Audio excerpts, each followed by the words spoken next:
Online सभागृहात उपस्थित जैन शैक्षणिक संस्थेचे आदरणीय संचालक मंडळाचेही आम्ही पुनश्च एकदा शब्दसमूहांनी स्वागत करीत आहोत. शिक्षण हे परिवर्तनाचे साधन आहे. शिक्षण हाच विकासाचा खरा मंत्र. याच विचारांचा वारसा व्यक्त करण्यासाठी विनंतीपूर्वक आमंत्रित करते माननीय प्राचार्य डॉक्टर विश्वास पाटील यांना.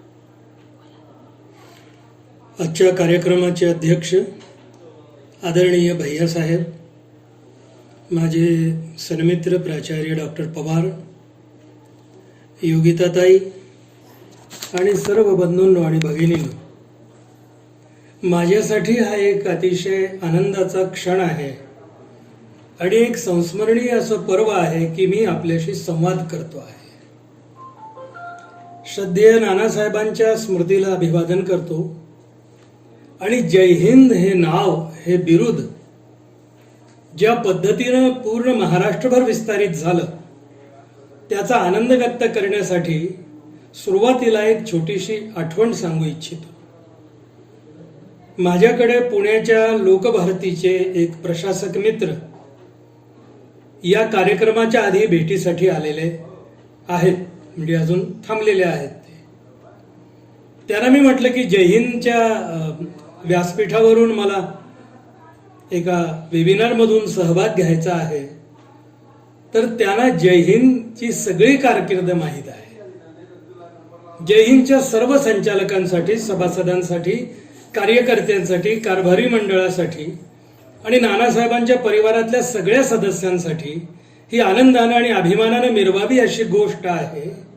शिक्षणाच्या संदर्भामध्ये महाराष्ट्राच्या उत्तर टोकाला चाललेल्या प्रयोगाची दखल आजपर्यंत महाराष्ट्राचं विद्याकेंद्र मानल्या जाणाऱ्या पुण्यासारख्या शहरातल्या विद्याकेंद्राचं अधिष्ठान असलेल्या लोकभारतीच्या प्रशासकांना ज्ञात असावी, हे आपल्याला खूप सुखद असं सत्य आहे.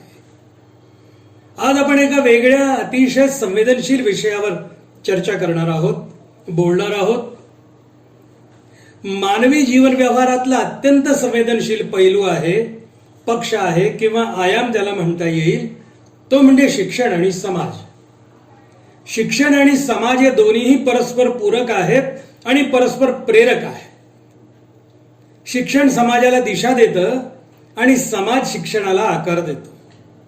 दोघांच्या मनाशी, मनाच्या तळाशी परिवर्तनाची जाणीव आहे की परिवर्तन झालं पाहिजे. मग परंपरेवर नवतेचं कलम करून एक नवीन आशा जागवण्याचं काम या दोन्ही विचारमंचांपासून सुरू असतं. सगळ्या जगभर चाललेल्या किमतीच्या जगामध्ये मूल्याचा विचार करणारी ही दोन प्रशस्त अशी केंद्र आहेत. प्राईसच्या जगामध्ये व्हॅल्यूचा विचार करणारी, सगळं विकलं जातं आणि सगळं विकत घेता येतं या अहम भावनेला तडा देणारी, या आधिसत्तेला उभा छेद देणारी, या अहंकाराला संपवणारी अशी एक मूल्याची दुनिया आहे, मूल्याचं जग आहे. आणि ते आपल्यासारख्या संस्थांच्या माध्यमातून आजही ठामपणे आणि निर्धारानं उभं आहे. सगळ्या पद्धतीनं विकल्या जाणारी आणि विकाऊ वाटणाऱ्या व्यवस्थेमध्ये असे कोणाला ठामपणे सांगता येतं, चेकबुक लाल हो या पीली, चेकबुक लाल हो या पीली, कह दो उन तमाम खरीददारों से कि हर भूखा आदमी बिकाऊ नहीं होता. माणसाची भूक वेगळी असेल, नीड वेगळी असेल आणि ग्रीड वेगळी असेल. भुकेचा विस्तार किती होऊ शकतो त्याचा एक अभ्यास, त्याची एक चर्चा सार्वत्रिक मंचावर सातत्यानं सुरू असते. किमतीच्या जगामध्ये जगत असताना मूल्याचा विचार करणं आणि मूल्याचा विचार करताना अतिरिक्त मूल्यवत्तेचा विचार करणं म्हणजे प्राइस, व्हॅल्यू आणि प्लस व्हॅल्यूचा विचार करणं. हे जे अतिरिक्त मूल्य आहे हे काय आहे? समाजाला या अतिरिक्त मूल्यवत्तेची काय गरज आहे? माझ्या मनामध्ये असा विचार येतो की हिमालय पर्वत कालिदासानं बघितला आणि कालिदास असं म्हणाला, अस्त्युत्तर श्याम दिशे देवतात्मा हिमालयो नाम नगाधिराज. हा देवतात्मा नगाधिराज हिमालय त्याला देवतात्मा सारखा वाटला. माझ्या मनामध्ये असा विचार येतो की समजा वाडीलालने जर हा हिमालय पाहिला, त्याला काय वाटेल? वाडीलाल म्हणेल की अरे बाप रे बाप, આટલો બધો બરફ નકામો જઈ રોજ આપણે આઈસ્ક્રીમની ફેક્ટરી ખોલીએ, છેક મુંબઈ સુધી આઈસ્ક્રીમ પહોંચાડીશું. म्हणजे अरे बापरे बाप, एवढा बर्फ वाया चाललाय, आपण इथं का ना आईस्क्रीमची फॅक्टरी उघडावी, मुंबईपर्यंत आपण हे सगळं पोहोचवू शकतो आईस्क्रीमचं लोण. भोगदृष्टी काय असते आणि भावदृष्टी काय असते? एखाद्या विषयाकडे, एखाद्या वस्तूकडे, एखाद्या चिंतनाकडे, एखाद्या विचाराकडे, एखाद्या विचार प्रमेयाकडे, एखाद्या सिद्धांताकडे बघताना आपण भोगदृष्टीनं बघतो की भावदृष्टीनं बघतो? म्हणजे आपल्या तोंडात पाणी येतं की डोळ्यात पाणी येतं? तोंडात पाणी येतं तो पैसा आणि डोळ्यात पाणी येतं ती लक्ष्मी. त्या महालक्ष्मीच्या पूजेसाठी किती सज्ज आणि किती सद्द असतो आपण, आणि कशा पद्धतीनं तोंडात पाणी येण्याचे प्रसंग टाळत असतो. हा सगळा समाज आणि आपली सगळी समाज व्यवस्था हे जरा मागे वळून आपण बघितलं तर आपल्या लक्षात येईल की हे भोगाकडून भद्रतेकडे आणि भद्रतेकडून भावसंपन्नतेकडे याची वाटचाल चाललेली आहे. कबिल्यापासून कुटुंबापर्यंत चाललेली आपली समाज व्यवस्था हे या धर्तीवरचं सगळ्यात मोठं क्रांतिगीत आहे. माणसाने अग्नीचा शोध लावला, माणसानं चक्राचा शोध लावला, ही तर महान क्रांती खरीच. पण माणसाने शेतीचा शोध लावला, ही फार मोठी गोष्ट आहे, हा फार मोठा शोध आहे. आणि आपल्याला नम्रपणे हे लक्षात आणून द्यायला मला आवडेल की शेतीचा शोध लावणारी एक महिला होती, एक भगिनी होती, एक माता होती, तिनं शेतीचा शोध लावला. आपल्या सगळ्या ज्ञानविस्तारामध्ये, सगळ्या ज्ञानशाखांमध्ये आपण लॉजी हा शब्द वापरतो. सायकोलॉजी, झूलॉजी, बायोलॉजी, याच्या मुळाशी लोगुस हा शब्द आहे, त्याच्यातून लॉजी आला. पण शेती हे असं केवळ एकमेव शास्त्र आहे की ज्याला आपण कल्चर म्हटलं. भैयासाहेबांचं स्वतःचं शेतीचं ज्ञान आहे, त्यामुळे त्यानं हे ताबडतोब त्यांच्या मनाला स्पर्श करून जाईल की this is agriculture, this is not agrology, as if biology, zoology. तशा पद्धतीचं हे ॲग्रीचं जे कल्चर आहे, ही संस्कृती आहे, ही संस्कृती कोणी उभारली? शेतीला आम्ही संस्कृतीचं नाव का दिलं? एकाच वेळेला आकाशाशी आणि धरतीशी नातं सांगणारी, संवाद करणारी, अभिनव आणि अभिगम असं जर काही असेल तर ते शेतीचं तंत्र आहे. आणि त्यामुळे व्यक्तिशः मला या गोष्टीचा खूप अभिमान आहे की मी एका शेतकरी घरामध्ये जन्माला आलो. शेतकऱ्याच्या घरामध्ये जन्माला येणं हा फार मोठा भाग्ययोग आहे असं मला वैयक्तिकरित्या वाटतं. कारण मनुष्यत्वम, मुमुक्षत्वम आणि महापुरुष संश्रय अशा 3 गोष्टी शंकराचार्यांनी सांगितल्या. एकतर आपल्याला चांगल्या ठिकाणी जन्म मिळावा, त्याचं काही आपल्याला ऍप्लिकेशन द्यायला लागत नाही, ते आपल्याला मिळतं. शेतकऱ्याच्या घरात जन्माला आल्यामुळे मुमुक्षत्वम आपोआप करता आलं आणि महापुरुष संश्रयही साधता आला. ज्या वेळेला या शिक्षण क्रमाचा आणि समाज जीवनाचा मी विचार करतो त्यावेळेला त्याच्या मुळाशी, त्याच्या पायाशी, त्या शिक्षणाच्या जगभर चालणाऱ्या व्यवस्थापनाच्या पायाशी बसलेली एक आई मला सतत दिसते. आणि म्हणून मी म्हणतो की आईची मांडी हे जगातलं सगळ्यात मोठं विद्यापीठ आहे. हे मी कोणत्याही भावनेच्या भरात येऊन बोलत नाही. अतिशय विचार करणारी, विचार जागवणारी, विचाराला समंत्रक करणारी माणसं अप्रत्यक्षरित्या मी ज्यांना बघत नाही ते माझं बोलणं ऐकतायत असं मला माहीत आहे. आणि ते माहीत असल्यामुळे मी कोणत्याही भावविवशतेनं हे विधान करत नाहीये. अतिशय विचारपूर्वक, अतिशय सिद्धांततः प्रमेय रूपानं समजून घेतल्यावर मी आईच्या मांडीला सगळ्यात मोठं विद्यापीठ असं म्हणतो आहे की आई ज्या वेळेला आपल्या लेकराशी बोलायला लागते, आपल्या लेकराला शिकवत असते, लेकराला एका थाळीमध्ये घेऊन दूध भात, घास देत असते, लेकरू ते ग्रहण करत नाही, खात नाही. आई त्याला म्हणते, ही चिव बघ, हा काऊ बघ, हा चिवचा घास, हा काऊचा घास, एक एक घास भरवते. आपण अनिच्छेने का होईना तो घास आपल्या मुखामध्ये घेतो. मग आई आपल्याला गाय दाखवते, घोडा दाखवते. मग आई आपल्याला कडेवर घेते आणि अंगणापर्यंत नेते, तिथलं तुळशी वृंदावन आणि तिथली तुळस दाखवते. आपण आणखी थोडे मोठे होतो. माई आपल्याला कडेवर घेते आणि आपल्या कुंपणाच्या बाहेर अंगणात नेते आणि आकाशाच्या चांदोबाकडे बोट दाखवते आणि म्हणते, तुला मामाची आठवण येते ना? हा बघ, हा आपला मामा, हा चंदा मामा आहे बरं का.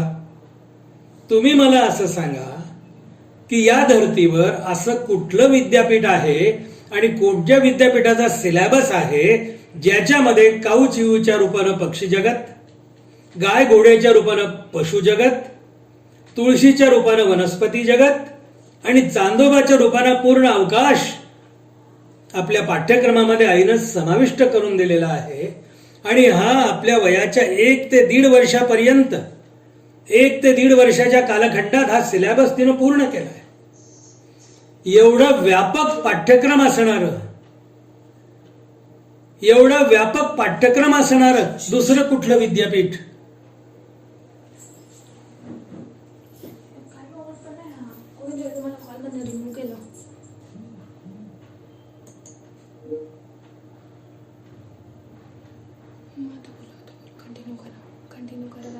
हॅलो,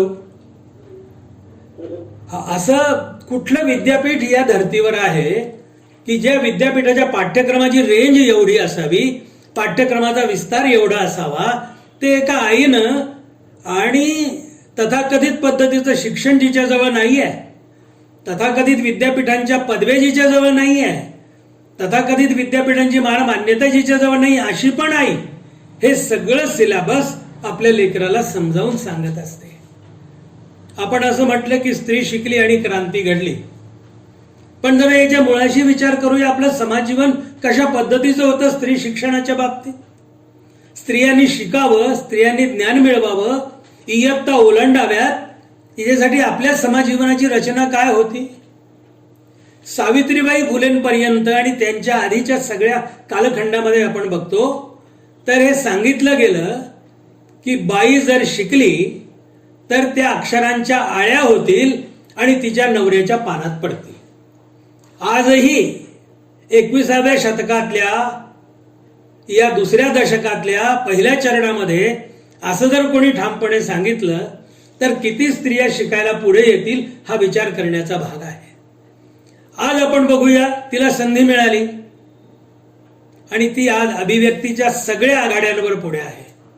राजकारण असो, समाज जीवन असो, नेतृत्व असो, अभिव्यक्ती असो, पराक्रम असो, पुरुषार्थ असो, विज्ञान असो, आकाश असो, अवकाश असो.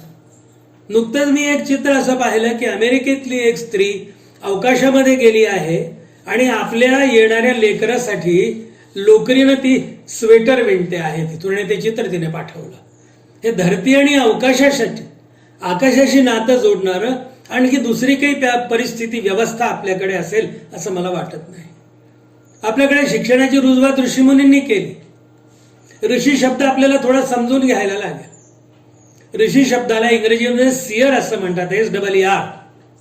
असा जो द्रष्टा आहे, ज्याच्यापुढे मंत्र असे अवतरले आणि मग त्यांनी ते लेखन केलं, त्यांनी पण एक अभ्यासाची, शिक्षणाची एक रीत, एक शिस्त घालून दिली. ते असं म्हणाले की तद्विधी प्रणिपातेन परिप्रश्नेन सेवया. ती पद्धत आहे, विधी आहे, प्रोसेस आहे, प्रोसिजर आहे. काय प्रोसिजर आहे की सुरुवातीला प्रणिपात करावा, नमस्कार करावा, मग परिप्रश्न करावेत आणि मग सेवा करावी. आज आपण बघतोय की आज आपल्याकडे सगळ्या विभागामध्ये स्पेशलायझेशनचा काळ आलेला आहे. डाव्या कानाचा डॉक्टर कदाचित आपला उजवा कान तपासणार नाही, तो म्हणेल त्या दुसऱ्या डॉक्टरकडे जातो, उजवा कान तपासतो, मी डाव्या कानाचा स्पेशालिस्ट आहे. ही जी एकांगिता आलेली आहे, ही जी समग्रता आटत चाललेली आहे, हा जो आंतरसंबंध संपतो आहे, खंतावतो आहे, याच्यासाठी आपल्याला इंटरडिसिप्लिनरी असं शिक्षण पाहिजे, आंतरविद्याशाखीय अशा पद्धतीचं शिक्षण पाहिजे.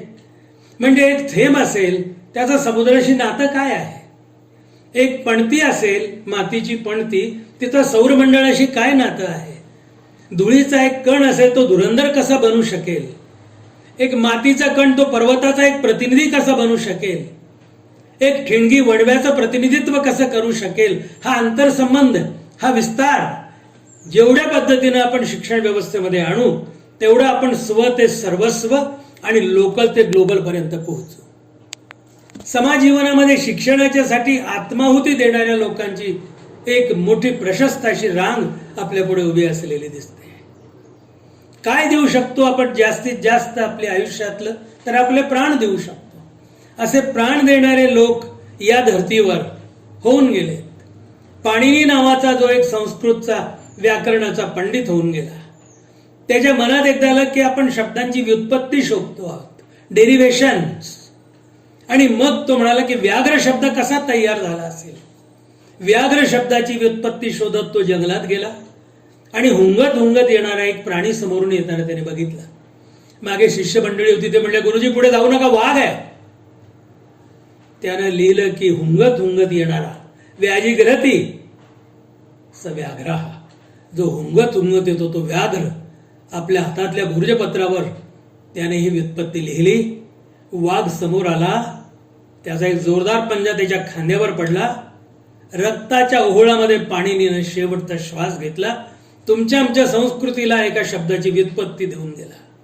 ज्या लोकांनी दिलं आहे त्यांनी सर्वस्व उधळल्यानंतर त्यांना हे देता आलेलं आहे. यमाशी झुंज करणारा नचिकेता आठवा.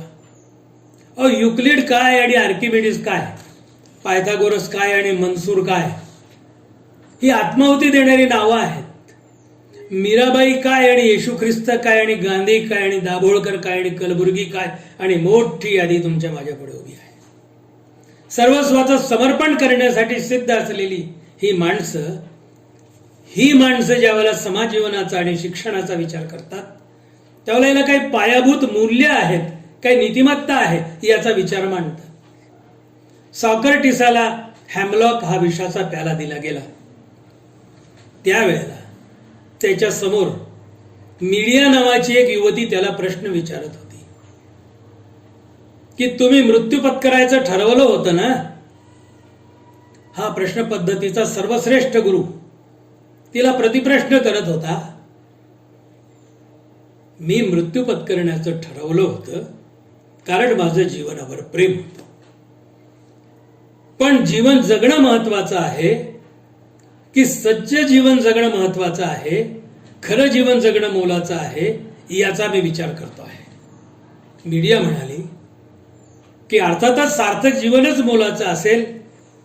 आणि विषाचा प्याला हाती घेतलेल्या सॉक्रेटिसनं उत्तर काही दिलं नाही, पण त्याच्या चेहऱ्यावर हास्य फुललं आणि त्याचा श्वास थांबला. ही सगळी माणसं जीवन आणि शिक्षण याचा आंतरसंबंध तपासत होती की काय असावं माणसाचं जीवन आणि शिक्षणाचं काय आंतरसंबंध असेल ते आपण ऐकायला शिकलं पाहिजे. शिक्षण आणि जीवनाचा आंतरसंबंध तपासावा लागेल. नेमकं आमचं शिक्षण काय आहे. नव्या शिक्षण नीतीचा जरा आपण अभ्यास करूया का, जरा डोकावूया का त्याच्याकडे. आर्थिक आणि सामाजिक क्षेत्रातल्या खासगीकरणाचे आधिपत्य शिक्षण क्षेत्रामध्ये डोकावू लागलेलं आहे. हे नव्या शिक्षण नीतीच्या अभ्यासाचं एक गमक, एक निष्कर्ष मी आपल्या पुढे मांडतो आहे. 2014 ते 2016 या 2 वर्षामध्ये 26,500 विद्यार्थ्यांची आत्महत्या झाली. हा थोरात कमिशनचा अहवाल आहे. 600 गटार कामगार दरवर्षी मरतायत कोरोना नसतानाही, दरवर्षी मरतायत. ऑक्सफामचा अहवाल तपासला तर दरवर्षी 60 लाख बालकं शाळेतून बाहेर पडतायत आणि याच्यातले बाहेर पडणाऱ्या मुलांपैकी 75% बालकं ही समाजातल्या वर्गातली आहेत. समाजातल्या वर्गातली आहेत. सामाजिक चळवळी, नागरिक धर्म, राष्ट्रीयता, धर्मनिरपेक्षता या विषयाचं शिक्षण 11वीच्या अभ्यासक्रमातून बाद करण्यात आलेलं आहे. हा इंडियन एक्सप्रेस मधला हवाला आहे. आता आमच्या नातवंडांना, तुमच्या माझ्या घरातल्या, मला माहिती आहे की खूप ज्येष्ठ नागरिक पण इथे उपस्थित आहेत, त्यांना आता मंकी गॉड आणि एलिफंट गॉड माहिती आहे. त्यांना 27 म्हणजे काय ते विचारतात की इंग्रजीत काय म्हणतात. 78 तर त्यांना कळतच नाही. 124चा तर प्रश्नच येत नाही. शिक्षण आणि समाज जीवन या प्रश्नाचा आंतरसंबंध समजून घ्यायचा असेल तर आपल्याला मुळाचा विचार करायला लागेल. मूळ म्हणजे पाळमुळं. पाळमुळं म्हणजे रूट्स अँड सोर्सेस. रूट्स खाली जातात आणि सोर्सेस बाजूला पसरतात.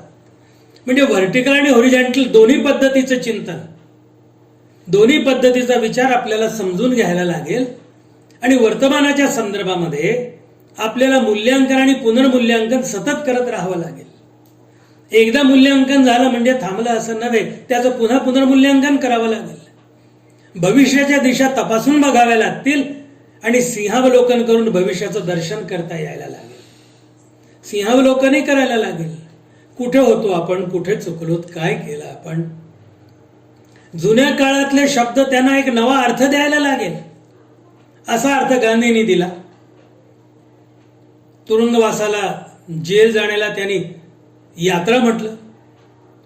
यज्ञाला ते म्हटलं की निसर्गातलं जे क्षरण होतं आहे, जी झीज होते आहे, ती भरून काढण्यासाठी मनुष्य जातीचा अखंड चालणारा पुरुषार्थ म्हणजे यज्ञ होय. अशी नवी व्याख्या नव्या पद्धतीनं आपल्याला समजून घ्यायला लागेल.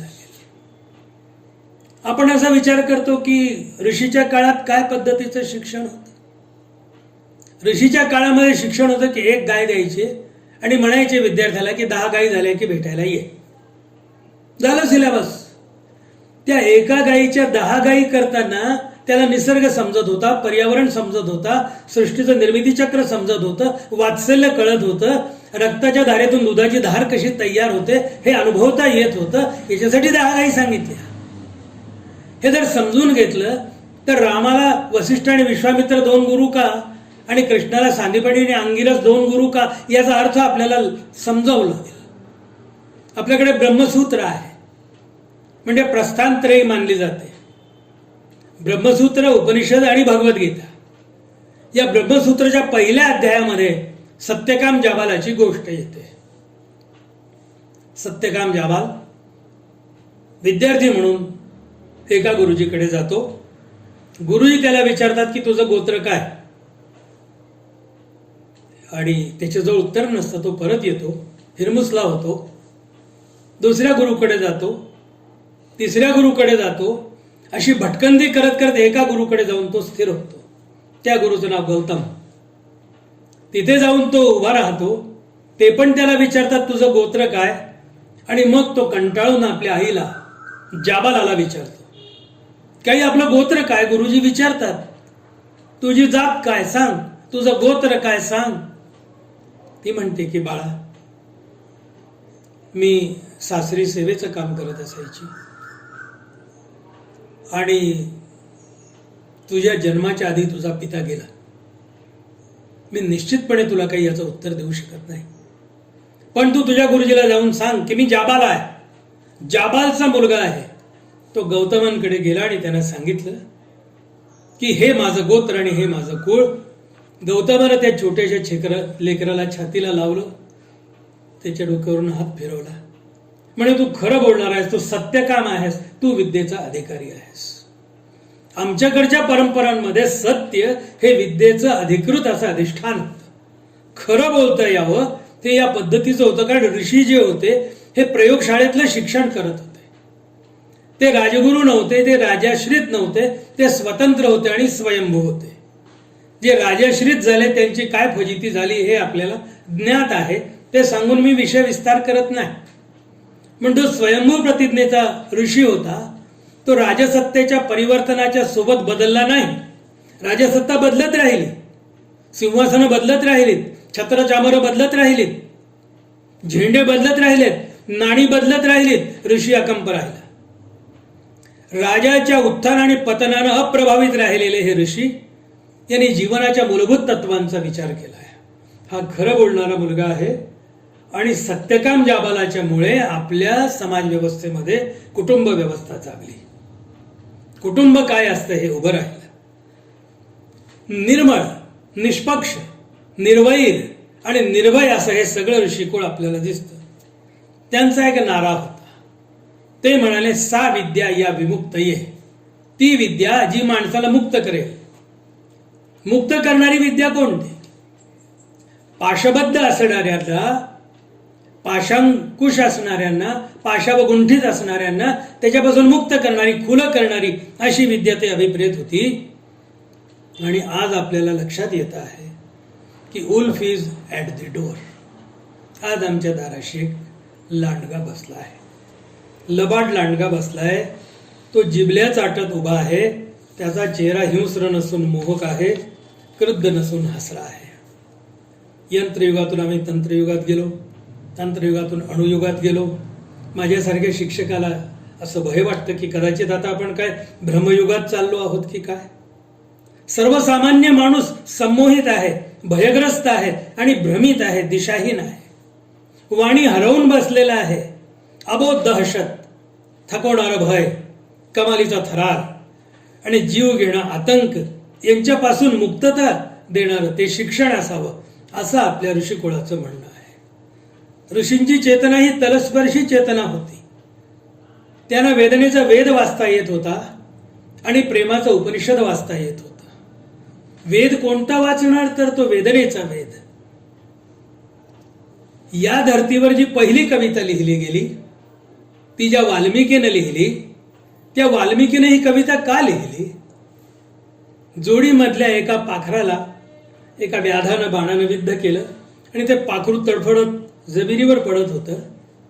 पाखराच्या मरणाच्या वेदनेनं त्रस्त झालेला ऋषी वाल्मिकी तो शोक व्यक्त करू लागला, तर त्याचा श्लोक झाला. या धर्तीवरची पहिली कविता ही वाल्मिकीची कविता आहे, ज्याच्या शोकाचा श्लोक बनला. मा निषाद प्रतिष्ठा तो मगम शाश्वती समहा यात क्रौंच मिथुनादेकम अवधीही काममोहितम. फडफडणाऱ्या विद्ध पाखराच्या मरणाच्या सोबत त्याला पर्यावरणाचं असंतुलन दिसलं. एक पाखराचं मरण आज आपण अनुभव घेऊया. आज आपल्याकडे चिमण्या दिसतात का? स्पॅरोज, कावळे दिसतात का? कावळे भेटीला येतात का? कुठे हरवले ते सगळे? हिंदी साहित्यातला एक श्रेष्ठ लेखक असं म्हणाला की आपली मुलगी एखाद्या घरी द्यायची असेल, सोयरीक जुळवायची असेल, त्याच्या ओट्यावर चिमण्या बागडतायत असं जर घर असेल, तिथे आपली कन्या निसंकोचपणे द्या की ते निर्भयतेचं, शांततेचं, अहिंसक वातावरणाचं घर असेल. आज हे परिमाण आम्ही कुठे लागू करणार आहोत? चिमणे आम्ही हरवून बसलो आणि एका पाखराच्या मरणाच्या सोबत पर्यावरणाचं असंतुलन दिसणारा दुसरा माणूस तुमच्या माझ्या परिवारातला, तुमच्या माझ्या कुटुंब व्यवस्थेतला साने गुरुजी नावाचा माणूस, साने गुरुजी नावाचा शिक्षक. पाखरू मेलं आणि आपल्या ओसरीमध्ये खांबाजवळ बसून गुडघ्यामध्ये मान टेकून छोटासा श्याम हमसून हमसून रडत होता. आईनं विचारलं, श्याम का रडतोस? श्याम म्हणला, आई मला स्पर्श करू नकोस, मला सूतक आलंय. कसलं सूतक आलंय तुला? आई मला पाखराचं सूतक आलंय. पाखराचं सूतक बाळगणारा साने गुरुजी आणि पाखराच्या विद्ध होण्यानं कविता स्फुरणारा वाल्मिकी, दोघांच्या छातीमध्ये मला समान रक्तधारा दिसते. एक सारखी चेतना दिसते की या पद्धतीनं जीवनाचा आणि शिक्षणाचा आदिबंध तपासून बघणारे जे लोक होते. साने गुरुजी, मला नेहमी असं वाटतं की साने गुरुजी कोणती त्रिकाल संध्या करत असतील, अच्युतम नमा केशवम नमा असं करत असतील की नाही मला माहीत नाही. पण त्यांनी पहिली संध्या केली असेल ती करुणेची संध्या केली असेल या पाखराच्या विद्यतेसोबत. दुसरी संध्या केली असेल तर गुलबक्षीच्या कळ्या खुडून आणल्या आणि आई म्हणाले की यांना पूर्ण होऊ दे, फुलं होऊ देत, कळ्या खुडून आणू नये बाळ. आणि पूर्णतेची दुसरी संध्या गुरुजींनी केली. आणि तिसरी संध्या करताना ज्या वेळेला समुद्रामध्ये एक पैसा सोडायला आईनं सांगितलं, त्यावेळेला शिकलेल्या श्यामची बुद्धी प्रज्वलित झाली. आई तुला माहित नाही, अगं समुद्र तर रत्नाकर आहे, याच्याजवळ सगळी रत्न आहेत, याला का पैसा द्यायचा? आई म्हणाली की बाळ, ही आपली कृतज्ञता आहे. करुणेची संध्या, पूर्णतेची संध्या आणि कृतज्ञतेची संध्या करणारे गुरुजी कोणत्याही ऋषी परंपरेतल्या गुरुजीपेक्षा उणे नाही आहेत. आणि म्हणून ज्या वेळेला आज आपण विचार करतो की आज आमच्याजवळ विज्ञान सृष्टी आली आहे, त्याच्या मदतीनेच मी आपल्याशी संवाद करतोय, आपण शांत चित्ताने हे सगळं ऐकून घेत आहात. पण माझा प्रश्न असा आहे की विज्ञान दृष्टी आली का? आज आपल्याजवळ दूरदर्शन आलं, लांबचं आपल्याला दिसतं पण जवळचं आपल्याला दिसत नाही. शेजारचं दुःख आपल्याला दिसत नाही. दूरदर्शनावर माणसांच्या समुदायांच्या होळ्या आपण बघत असतो. माणूस जळताना नाही, माणसांचे समूह जळताना बघतो. आणि घरामध्ये जी कोणी मुलगी सून, तिला शांतपणे सांगतो, बेटा रे आज कॉफीमध्ये साखर थोडी कमी पडली. माणसं जळत आहे. दूरदर्शन, मोबाईल आला आमच्या सोबत. आपल्याला ज्ञात असेल आपण मोबाईलला सुद्धा खोटं बोलणं शिकवून टाकलंय. आपण घरात शांत चित्ताने बसलेलो असतो आणि मोबाईल सांगता आपल्याला की I am in the meeting, I am driving a car. मोबाईलला सुद्धा खोटं बोलायला आम्ही शिकवलं. म्हणजे माणसांच्या जळत्या होळ्या असोत की शेजाऱ्याशी संवाद असोत, या व्यवस्थेमध्ये आपलं आजचं शिक्षण, आज आपण जे शिक्षण घेतो आहोत त्याचा विचार करूया तर माझ्या लक्षात असं येतं की हे स्मृती आधारित शिक्षण आहे. आठवणीच्या आधारे सांगितलं गेलेलं शिक्षण, याच्यात मौलिकता आणि सृजनशीलता आटत चाललेली आहे. घोकंपट्टी करण्याने नव्याला जन्म मिळत नाही. आता फॅक्टरीच्या बॅचेस सारख्या आमच्याकडे बॅचेस झाल्या, बॅचेस. मग शिक्षणातून न्यायी, समाजप्रेमी आणि अहिंसक समाज घडावा, हे जे आमचं स्वप्न आहे, जे नानासाहेबांचं स्वप्न होतं, त्यांच्या स्मृतीचं पवित्र कुंकू कपाळाला लावून हे संस्थान आणि ही संस्था काम करते आहे. त्यानं जे अभिप्रेत शिक्षण होतं ते शिक्षण कसं काय होईल? उद्याचे प्रश्न वैश्विक असतील, छोट्या समूहाचे प्रश्न नसतील. छोट्या छोट्या समूहामध्ये जगणाऱ्या आणि सुरक्षित समजणाऱ्या लोकांना हे आव्हान स्वीकारावं लागणार आहे. कोविडचं आक्रमण झालं, 213 देशांमध्ये थैमान. ही गोष्ट खरी आहे की ही न भूतो अशी आपत्ती आहे. मानवी जीवन थबकलं, थांबलं, अडखळलं, थोपवून धरलं गेलं, पण चालत राहिलं. कोविड समजून घ्यायला लागेल. सामाजिक संदर्भातलंही हे फार मोठं संकट आहे. आरोग्याच्या दृष्टीनं, अर्थव्यवस्थेच्या दृष्टीनं याचा जो मारा आहे, याचा जो प्रहार आहे, त्याच्यापेक्षा आजच्या आपल्या चिंतनाचा जो समाज जीवन विषय आहे त्याच्यावरचा प्रहार खूप मोठा आहे. हे भयावह संकट आपण अनुभवलं आहे, मरण अनुभवलं आहे. श्वापदानं आपल्या कळपातून हिंस्त्रपणे एखादं कोकरू पळवून न्यावं, त्याप्रमाणे आपली आत्मीय माणसं हरवलेली आहेत. आणि मरणापेक्षा मित्रांनो, मरणाच्या भयाचं भय, मरण भयाचं भय हे फार मोठं भय असतं. तू मरशील, तू मरणार आहेस, हे भय प्रत्यक्ष मरणापेक्षा मोठं असतं. 1 कोटी लोकांना कोविडचा प्रकोप झेलावा लागला. सुमारे 1.5 लाख लोक दगावले. पण आपण जरा दगावणाऱ्या लोकांची, मृत्यूपंथाला जाणाऱ्या लोकांची तुमच्या माझ्या देशातली यादी तपासून घेऊया तर क्षयानं आपल्याकडे दरवर्षी 4 लाखापेक्षा अधिक लोक दगावतात. क्षय आता आटोक्यात आलेला आजार आहे हे गृहीत धरलं तरी ही परिस्थिती आहे. तुमच्या माझ्या देशात बालमृत्यूचं प्रमाण जरी घटलं असेल तरी कुपोषित बालकांचा प्रश्न आहे.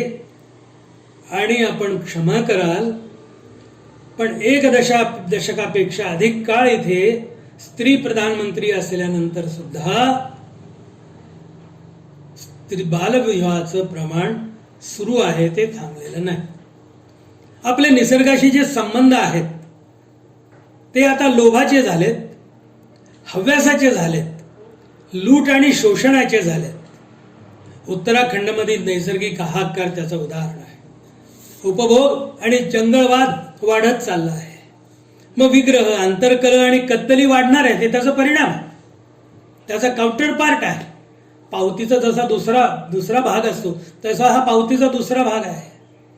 या दरम्यान स्थलांतर करणाऱ्यांची थकली जर्जर पावलं, रक्तानं भेगाळलेली पावलं ज्यावेळेला आपण बघतो, आपल्या वृद्ध पित्याला सायकलीवर बसवून नेणारी मुलगी ज्यावेळेला आपण बघतो, त्यावेळेला देशाच्या स्वातंत्र्याच्या सोबत स्थलांतरामध्ये काय घडलं असेल याची एक छोटीशी झलक आपल्याला येते. माझ्या दृष्टीनं कोविडची मुख्य वेदना म्हणजे आपल्याला एकलेपणाची भावना होत गेली आणि एलियनेशनची परिस्थिती आली, हा एक आहे. विलगीकरणाची समस्या उभी राहिली, एकत्र येण्यातल्या अडचणी उभ्या राहिल्या. ठरवलं आणि मित्रांना भेटायला गेलो म्हणजे पवार सरांचा फोन आला असता आणि मी तिथे प्रत्यक्ष येऊन आपल्याशी बोललो असतो, आपल्याशी संवाद साधला असता, हस्तांदोलन केलं असतं. ती शक्यता संपली. यात आमचे उत्सव गेले, आमचे सण गेले, आमचे व्रत गेले. अहो, आमचे शोकातले शोकात्मक आणि शोकयात्रेचे प्रसंगही गेले. एकत्र येण्यात एवढ्या अडचणी उभ्या राहिल्या. पण मरण सन्मुख असतानाही माणसानं सतत जिजीविषेला भरलं. जिजीविषा संपन्न माणसांचं झुंजणं बघितलं. विचारदानाचं आणि विचार जागरणाचं व्रत अखंड ठेवलं. असू देत कोविड, आम्ही बोलू शकतो, आम्ही भेटू शकतो, आम्ही विचार देण्याचं आणि विचार स्वीकारण्याचं काम करू शकतो. जीवन समृद्ध करण्यासाठी आम्ही हर तऱ्हेने प्रयत्नशील राहिलो. आपण कोविशिल्ड आणि कोवॅक्सिन शोधली, मोठा शोध आपण लावला. हा आंतरराष्ट्रीय यशाचा भाग आहे. हे पण आपण पत्करलं. आपण काय स्वीकारणार आहोत जीवनाच्या रणामध्ये, जीवनाच्या समरभूमीमध्ये, जीवनाच्या रणक्षेत्रामध्ये? प्रेयस की श्रेयस? मला प्रिय आहे ते मी स्वीकारीन, की जे सर्वांना कल्याणकारक आहेत ते मी स्वीकारीन. 2 बीज होती आणि ती माळरानावर शांतपणे पडली होती. त्या 2 बीजांचा संवाद सुरू होता. पहिलं बीज म्हणालं की मला फार भीती वाटते, आपण इतके उघड्यावर पडलो आहोत, एखादा पक्षी येईल आणि चोचीमध्ये आपल्याला गेला, आपलं जीवन समाप्त करील. दुसरं बीज म्हणलं की ही भीती तर मलाही वाटते. मग पहिलं म्हणलं मग तू काय ठरवलं आहेस? दुसरं बीज म्हणलं की मी धरतीत उतरेन. पहिलं बीज म्हणलं वेडा आहे का, धरतीत उतरणं तुला माहिती आहे का, काय होईल तुझं? म्हणलं जे काय होईल ते होईल, मी उतरेन धरतीत. आणि धरतीत उतरणारं बीज धरतीच्या एका फटीतून आत उतरलं. फट बंद झाली.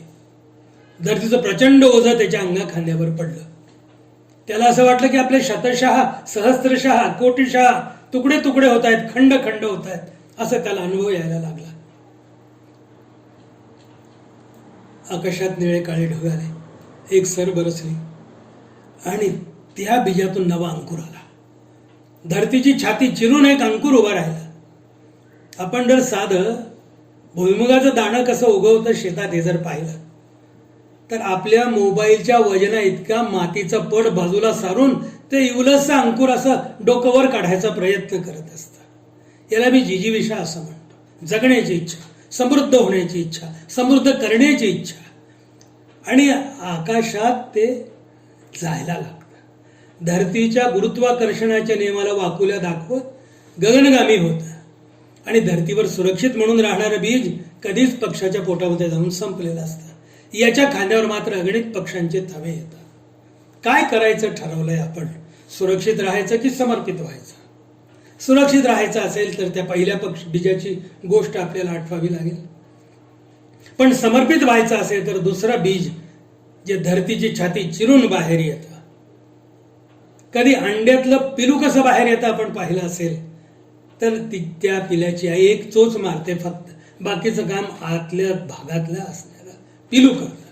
ते सबंध अंड्याचं कवच फोडतं आणि जगाच्या मोठ्या विशाल अशा कटाहावर येऊन उभं राहतं. निसर्ग सन्मुख आपल्याला व्हायला लागेल. नीड आणि ग्रीड मधला फरक समजून घ्यायला लागेल. दोहन आणि शोषण मध्ये काय अंतर आहे हे तपासावं लागेल. आमच्याशी कधी संवाद होतो का?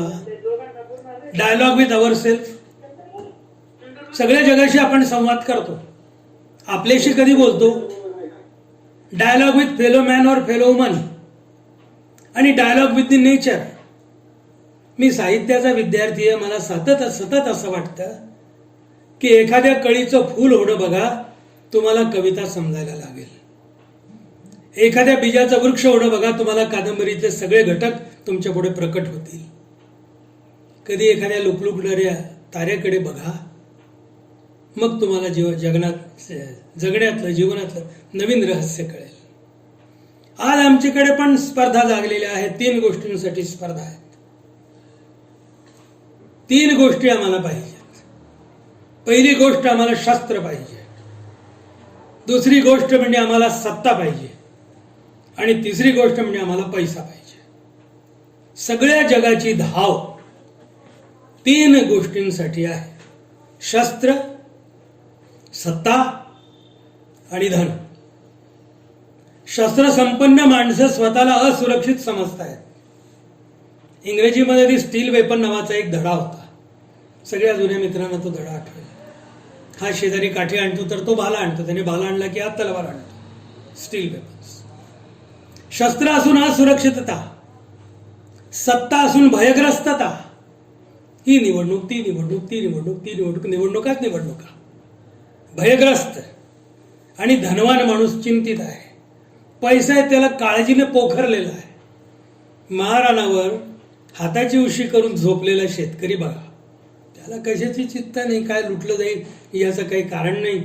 कारण राम की चिडिया राम का खेत, खालो चिडिया बरोबर पेट, असं त्याचं निदान आहे.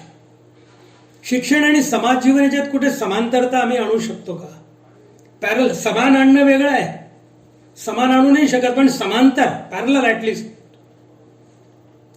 तर शिक्षक हा विद्यार्थी प्रिय असला पाहिजे, विद्यार्थी हा शिक्षक प्रिय असला पाहिजे, शिक्षक आणि विद्यार्थी दोघे ज्ञानप्रिय असले पाहिजेत, आणि ज्ञान हे सेवापरायण असलं पाहिजे. शिक्षण हे by the life, for the life, of the life इथपर्यंत लोकशाही सारखं सारखं, पण त्याच्या पुढे through the life and through out the life असलं पाहिजे. आता मी म्हणेन की मला निवृत्त होऊन 7 वर्ष झाली, आता मी निवृत्त झालो, आता मला काय वाचायची लिहायची काय गरज आहे, आता मला अभ्यास करायची काय गरज आहे, आता मला वाचायची काय गरज आहे. पण शिक्षक तो असतो. माझा एक गुजराती मित्र असं म्हणतो की હું જેટલું વાંચન કરું છું તેટલું મારા અજ્ઞાન પર મુગ્ધ થાઉં છું. म्हणजे मी जितकं वाचन करतो तेवढं माझ्या अज्ञानावर मुग्ध होतो. की अरे आपल्याला हे अजून कळलंच नाही, हे होतं पुस्तकांमध्ये कधीच लिहून ठेवलेलं आहे. आणि त्यामुळे गांधीजी असं म्हणत की मला सगळ्यात मोठं जर काही दुःख असेल तर ते दुःख आहे की शिक्षित माणूस हा असंवेदनशील होत चाललेला आहे. माणसाला संवेदनेचे आणि सेवेचे 2 पंख असले पाहिजे. आपल्याला परिश्रमाला गौरवान्वित करता यायला पाहिजे. परिश्रमी माणूस दिसला की आपण त्याला दूर लोटतो, त्याला जवळ घेता यायला पाहिजे. आत्मसंयमनाची वाट शोधायला लागेल. आपली जी माहिती आहे तिला ज्ञानात परिवर्तित करावं लागेल. आपल्याजवळ जे ज्ञान आहे ते संवादात परिणमित करावं लागेल. संवाद जाणीवेमध्ये बदलावा लागेल. जाणीवा संवेदनात परिवर्तित करायला लागतील आणि संवेदनेचं रूपांतर सेवेमध्ये करावं लागेल. तंत्रज्ञानाने आम्हाला करुणा हवी. तंत्रज्ञानाच्या सोबत आज आम्ही समाज जीवनामध्ये शिक्षणातून काय घेऊ? एक गोष्ट आपण घेऊ शकतो, ती म्हणजे फॅमिली मीटिंग आणि फॅमिली प्रेयर. आज दोन्ही गोष्टी सोप्या नाहीत. फॅमिली प्रेयर ही तर वैयक्तिक साधनेची भाग आहे, प्रत्येकाचं वेगवेगळं मत असू शकतं. फॅमिली मीटिंगची गोष्ट अशी की पुढच्या दारातून बाबा आले तर मागच्या दारातून मुलगा बाहेर पडतो. फॅमिली मीटिंग कशी होईल? ताई फिजिक्सचं पुस्तक वाचताय, पण जर 8 डोकावून पाहिलं तर फिजिक्सच्या पुस्तकाच्या आत वेगळंच काही आहे. नातू आपला मोबाईलवर माझा वर्ग चालणार आहे म्हणतोय, पण नक्कीच वर्ग चालतोय का एकदा आपल्याला तपासून बघायला लागेल. तंत्रज्ञानानं आम्हाला जे दिलेलं आहे ते तपासायला लागेल. मग फॅमिली मीटिंग आणि फॅमिली प्रेयर कठीण आहे, आत्ताच्या काळात नाही होऊ शकत, पण एक गोष्ट होऊ शकते. याचा एक मध्यमपदलोपी समास, तो म्हणजे आपण 2 वेळ सकाळ संध्याकाळ म्हणजे दुपारी संध्याकाळी जेवतो. त्यातलं एक जेवण कमीत कमी सगळ्यांनी सोबत करावं. सगळे सोबत बसलेत, जेवतायत, एकमेकांच्या प्रश्नांची चर्चा करतायत, समजून घेतायत. एवढं आपण करू शकतो. आपण नित्य नूतन बनवू शकतो. माझं जे जुनाट असेल ते मला बाजूला टाकावं लागेल, मला अद्ययावत राहावं लागेल, मला प्रयोगधर्मी बनावं लागेल, मला कसोटीला तयार राहावं लागेल, मला नव्याचं स्वागत करता यायला लागेल. मी भले परिपूर्ण नसेन, पण मी प्रामाणिक राहीन एवढी खात्री मात्र मला देता आली पाहिजे. शंकर वैद्यांची एक फार सुंदर कविता आहे. कवितेतल्या ओळी जशाच्या तशा मी आपल्या पुढे मांडत नाही, पण कवितेचा सारांश आपल्या पुढे मांडतो. एक शिक्षक असल्यामुळे मी हे सतत सांगत असतो, जवळजवळ प्रत्येक भाषणातून सांगत असतो की वाचलं पाहिजे, वाचत राहिलं पाहिजे. शंकर वैद्य असं म्हणतात की पुस्तकं बोलतात, ती वितळतात आणि विचारतात, अरे कधी तू आमच्यामध्ये पोहलास का? कधी आमच्या काठावर येऊन बसलास का? कधी ओंजळभर हे पाणी पिण्याचा प्रयत्न केलास का? पुस्तकं वृक्ष बनतात आणि विचारतात, कधी आमच्या सावलीखाली बसलास का? कधी आमची मधुर फळं चाखलीस का? पुस्तकं वारा बनतात आणि विचारतात, कधी हा वारा तुम्ही छातीभर भरून घेतलाय का? कधी या वाऱ्याच्या प्रवाहाच्या सोबत येणारा अलगोजाचे सूर ऐकायचा प्रयत्न केला आहे का? आम्हाला शिक्षणामुळे आमच्या जीवनातलं भय संपावं, आमच्या जीवनातली स्पर्धा संपावी. स्पर्धा कशासाठी असावी? साने गुरुजी म्हणत, मी सिद्ध मरायाला. आज मरायला सिद्ध असण्याची गरज नाही, मी सिद्ध जगायला हो असं म्हणण्याची गरज आहे. या मूल्यांसाठी मी जगायला सिद्ध आहे, या व्यवस्था बदलासाठी मी जगायला प्रतिबद्ध आहे, यासाठी मी जगेन. मरेन कशासाठी ते आज सांगायची गरज. माझ्या जीवनातून भय आणि स्पर्धा संपून जावी, सहकार्य आणि संवाद जागावा, शोषण आणि हिंसा थांबावी, औदार्य आणि अहिंसा विकसित व्हावी, लूट आणि ओरबाडणं थांबावं, त्याग आणि समर्पण जागावं, तर्कशीलता आणि आक्रोश मला थांबवता यावा, सामंजस्य आणि विवेक जागावा, एकांगिता आणि एकारलेपण थांबावं, वैश्विकता आणि सार्वजनीनता वाढावी, सर्वांगीणता बाणावी. धर्मराष्ट्र या संकल्पनेऐवजी राष्ट्रधर्म ही संकल्पना वाढीला लागावी. माणूस प्रसन्न आणि माणुसकी प्रफुल्लित व्हावी. मला एक चिंता अशी वाटते की माणूस हे साध्य आहे, त्याने साधन बनू नये. ही जस्ट अ टूल बनू नये माणसाने, साधन बनू नये. तो साध्य आहे. आपण सगळे लोक आपापल्या पद्धतीने आर्थिक गुंतवणुकीसाठी काहीतरी बचत करतो. माझ्या वैयक्तिक माणसाचा विचार करतात किंवा काहीतरी आर्थिक बचतीचा विचार करायला पाहिजे. त्या आर्थिक बचतीसाठी नाव काय आपल्याला माहिती आहे? पोर्टफोलिओ. आता आपल्याला चांगले शब्द इंग्रजीमधून सांगायला लागतात. अर्हता काय विचारलं तर मुला मुलींना येत नाही. इलिजिबिलिटी म्हटलं की अच्छा तुम्हाला इलिजिबिलिटी म्हणायचं का? I know eligibility but don't know अर्हता. म्हणून आता आपल्याला हा पोर्टफोलिओ विकसित करायचा आहे. आपल्याला जगायचं आहे, समृद्धीनं जगायचं आहे, आनंदानं जगायचं आहे, वैभवानं जगायचं आहे, देत देत जगायचं आहे, समर्पित होत होत जगायचं आहे. कणशः क्षणशः प्रेयसकडून श्रेयसच्या वाटेने चालायचं आहे. तर आपण चांगली माणसं शोधली पाहिजे, चांगली माणसं जोडली पाहिजेत. आज साधारणपणे सूर असा येतो, एखादा माणूस वाईट आहे तर आपण म्हणतो जाऊ द्या त्याच्याबद्दल कोण बोलावं, तो वाईट माणूस आहे, मी समजू शकतो. ही सावधानता, हा सावधपणा गरजेचा आहे, काही हरकत नाही. पण चांगल्याबद्दल चांगलं म्हणायला तर काही अडचण नाही, याला तर काही समाज जीवनाची आडकाठी नाही. हा माणूस चांगला आहे हे बोलत राहा, हा माणूस वाईट आहे हे बोलू नका. त्याच्याशी संवाद करा, संवादरत राहा, त्याला आपल्याकडे बोलवा. आपण त्याच्याकडे नाही जाता येता आलं. आता हे साधन आहे, याच्यातून आपण बोलू शकतो, भेटू शकतो प्रत्यक्ष. हा जगण्यातला अर्थ आहे, ही सुखी जीवन जगण्याची रीत आहे. आणि सुखी होण्यासाठी हे सगळ्यात आवश्यक आहे. आपलं शिक्षण असो किंवा आपलं समाज जीवन असो, काही मूल्यांसाठी प्रतिबद्ध असलंच पाहिजे. एका गुरुजीच्या कुटीमध्ये कृष्ण आणि सुदामा शिकले. सुदामा अत्यंत गरीब घरचा मुलगा, श्रीकृष्ण तर राजराजेश्वर परिवारातला, नंदबाबाच्या घरातला होता तरी तो कारभारी होता, पाटील होता त्या व्यवस्थेतला. त्याच्या घरचा पाटलाकडचा पोरगा आणि हा गरीब बामणाकडचा पोरगा. सुदामा आणि कृष्ण सोबत शिकले. आईच्या आज्ञेनं दोन्ही सोबत इंधन गोळा करायला, सरपण गोळा करायला जायचे. आईनं सांगितलं अंगण झाडा, सुदामाने झाडावं तर कृष्णाने केर उचलावा. कृष्णाला ही सवय इतकी लागली की पुढे पण त्याने घोड्यांचा खरारा केला, पुढे पण त्याने व्यवस्था केली, उष्ट्या पत्रावळी उचलल्यात, कारण बालपणीचा हा संस्कार होता गुरुच्या घरचा, म्हणून तो हे असं करू शकला. आणि ज्यावेळेला द्वारकेचा राजा झाला त्यावेळेला सुदामा त्याला भेटायला येतो. लक्षात घ्या की राजाला भेटायला सुदामा चाललेला आहे, पण काहीही मागायला जात नाही. मला पद्मश्री पद्मभूषण दे असं मागायला जात नाही. मला सरकारी कोट्यातलं एखाद्या निवासाची व्यवस्था कर हा अर्ज घेऊन जात नाही, त्याला द्यायला जातो. एक मुठ्ठीभर पोहे त्याच्या पत्नीनं शेजारून मागून आणलेत ते पोहे आणि ते सुदाम्याला दिले आहेत. एका पुरचुंडीमध्ये ते गुंडाळून तो त्याला कृष्णाला भेटायला गेलाय. आणि कृष्णाला भेटायला गेल्यानंतर ज्यावेळेला कृष्णाने सुदाम्याला पाहिलं, धावत आला, गुडघे टेकले, आपल्या पितांबरावर त्याचा पाय घेतला, त्याच्यातले काटे मोडलेले काढत होता आणि त्याच्या डोळ्यातनं अश्रू वाहत होते. हिंदीतले कवी वर्णन करतात की पानी परात को हात छुयो नहीं, नैनन के निरसे पग धोए. म्हणजे त्या तर सेवकाने सोन्याच्या पराती आणल्या, सुरया आणल्या, त्याने हात लावला नाही, आपल्या डोळ्यातल्या अश्रूने त्याचे पाय धुतले आणि सुदाम्याने त्याला ते मुठभर पोहे दिले.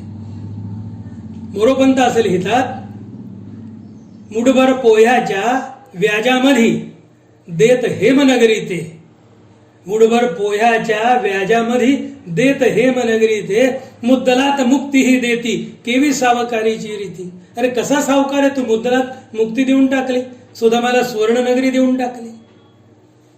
शिक्षण आणि समाज जीवन याचा आंतरसंबंध असा असला पाहिजे.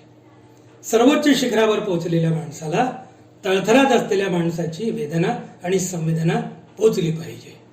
ती पोचवण्याचं काम जैनच्या माध्यमातून नानासाहेबांनी अखंडपणे केलं. आपण सगळे लोक त्या वारीतले यात्रेकरू आहात, ती वारी घेऊन चालणारे वारकरी आहात.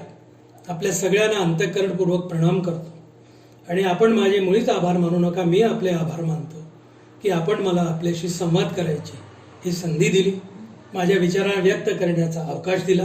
आपल्या सगळ्यांना प्रणाम करतो, भैयासाहेबांना प्रणाम करतो, ताईंना प्रणाम करतो आणि थांबतो. धन्यवाद.